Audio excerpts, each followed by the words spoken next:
ಸೃಷ್ಟಿಯಲ್ಲಿ ಹೃದಯದ ನಂತರ ಪ್ರಮುಖ ಅಂಗಾಂಗ ಕಣ್ಣು. ನಾನು ಅಂದ್ಕೊಂಡೆ ನಾರಾಯಣ ನೇತ್ರದ ಇನ್ನೊಂದು ಬ್ರಾಂಚು ಅಥವಾ ಹೊಸ ಹಾಸ್ಪಿಟ್ಲ್ ಆಗುತ್ತೆ. ಇದು ಸಂಪೂರ್ಣವಾಗಿ ಫ್ರೀಯಾಗಿ ಮಾಡ್ತೀವಿ.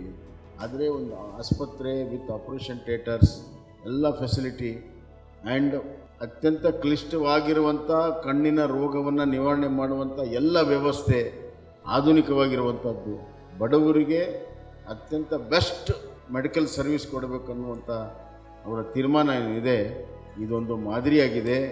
ಡಾಕ್ಟರ್ ಭುಜಂಗ ಶೆಟ್ಟಿಯವರು ಅದಕ್ಕಿಂತ ಒಂದು ಮುಂದೆ ಹೆಜ್ಜೆ ಹೋಗಿ ಇವತ್ತು ನಮ್ಮ ತುಮಕೂರು ನಗರದಲ್ಲಿ ಇಂತಹ ಒಂದು ಒಳ್ಳೆಯ ಸುಸಜ್ಜಿತವಾದ ಅತ್ಯಾಧುನಿಕವಾದಂತಹ ಶಸ್ತ್ರಚಿಕಿತ್ಸಾ ಕೊಠಡಿ ಸೌಲಭ್ಯಗಳನ್ನು ಒದಗಿಸುವುದರ ಮೂಲಕ ಇದು ಬಡವರಿಗೆ ಉಚಿತವಾಗಿ ಮಾಡ್ತಾ ಇದ್ದೀವಿ ಅಂತ ಅದರಲ್ಲಿ ಯಾವುದೇ ರಾಜಿ ಇಲ್ಲ.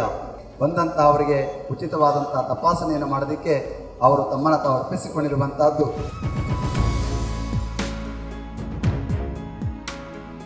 ಐದು ಅಂತಸ್ತುಗಳುಳ್ಳಂತಹ 20,000 ಚದರ ಮೀಟರ್ನಲ್ಲಿ ನಿರ್ಮಾಣಗೊಂಡಿರತಕ್ಕಂಥ ಈ ದೇವಾಲಯ ನಿಜವಾದ ಅರ್ಥದಲ್ಲಿ ದೇವಾಲಯ ಆಗಲಿ ಅಂತ ಆಶಿಸ್ತಾ, ವೈದ್ಯರನ್ನ ನಾರಾಯಣಾಗಿ ಕಾಣುವುದಲ್ಲ, ರೋಗಿಗಳಲ್ಲಿ ನಾರಾಯಣನನ್ನು ಕಾಣುವಂಥದ್ದು.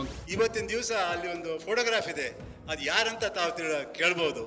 ಅವರು ಚಾರ್ಮಕ್ಕಿ ನಾರಾಯಣ್ ಶೆಟ್ಟಿ, ನನ್ನ ದೊಡ್ಡ ತಂದೆ ಅವರು. He is the Narayana of Narayana Nethralaya, he is the Narayana of Narayana ದೇವಾಲಯ.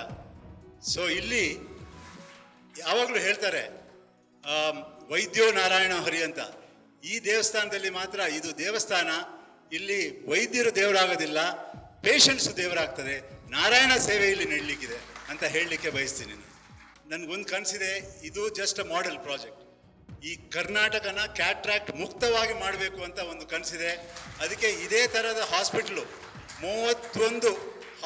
31 ಡಿಸ್ಟ್ರಿಕ್ಟಲ್ಲಿ ಕಟ್ಟಬೇಕು ಅಂತ, ಅದೇ ನನ್ನ ಒಂದು ದೊಡ್ಡ ಕನಸು.